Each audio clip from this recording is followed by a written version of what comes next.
Halo semeton, apa kabar? Semoga sehat selalu ya dan rezekinya dilancarkan hari ini.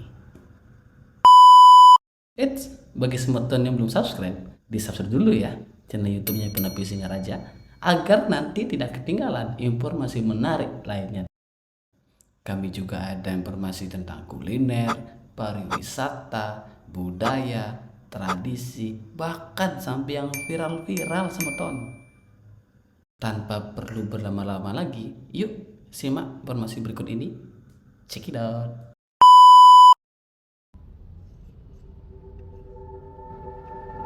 Perumahan terbengkalai yang dikenal angker dan memiliki aura magis yang cukup kental. Di salah satu daerah di Bali, suasana sunyi senyap terasa ketika memasuki kawasan perumahan terbengkalai tersebut. Bulu kuduk pun merinding seketika saat mendengar suara sayup-sayup di telinga, seperti suara burung hingga dedaunan kering yang berbunyi ketika kaki ditapakkan ke tanah. Jika dilihat secara seksama, lokasi tersebut memang begitu menyeramkan. Tidak hanya dari sisi bangunan saja yang terbengkalai, akses jalan pun dipenuhi semak belukar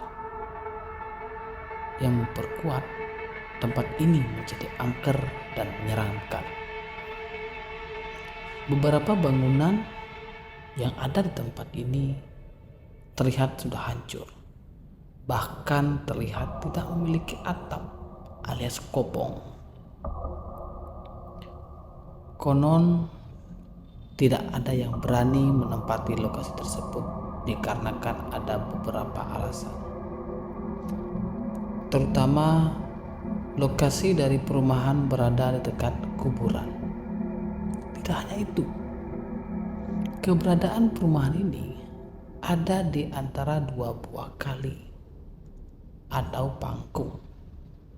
Bahkan lokasi pangkung tersebut tepat berada di bagian belakang dan depan bangunan rumah, atau bisa disebut dengan perumahan Apit Pangkung. Berdasarkan rumor yang beredar, orang yang berkunjung ke perumahan tersebut kerap kali diperlihatkan sosok menyeramkan, seperti penampakan anak kecil di lokasi tersebut. Di sisi lain, tepat di atas perumahan terbengkalai tersebut terdapat kuburan khusus anak-anak. Apakah penampakan anak kecil tersebut merupakan roh gentayangan yang berasal dari kuburan tersebut? Kita tidak tahu. Pak Jero, salah satu seorang warga setempat, mengatakan bahwa dahulu ada satu keluarga yang pertama kali pernah tinggal di sana. Namun pada akhirnya keluarga tersebut memilih untuk meninggalkan tempat tersebut karena terkena musibah tanah longsor. Musibah itu kemudian dikaitkan dengan hal-hal gaib yang ada di tempat tersebut. Sejak saat itulah tidak ada yang berani tinggal di perumahan itu. Hingga akhirnya sekitar 10 tahun lalu, ia menjadi orang pertama yang kembali menempati salah satu rumah di perumahan tersebut. Ternyata ada cerita di balik musibah tersebut. Kenapa hanya satu rumah saja yang roboh? Kalau berpikir secara rasional, mungkin musibah ini karena kelalaian pemilik rumah yang membendung aliran air sehingga tanah di sana jadi tergerus. Akan tetapi kalau dilihat dari skala, Di bawah perumahan tersebut adalah panggung. Dipercaya tempatnya Banaspati Raja. Karena terus dikotori, mungkin jadi penyebabnya, kata Pak Jero kepada Detik Bali Minggu 30 Oktober 2022. Beliau juga menyebutkan kini ada sebanyak 4 kepala keluarga yang tinggal di perumahan tersebut dan hampir semuanya merupakan pendatang.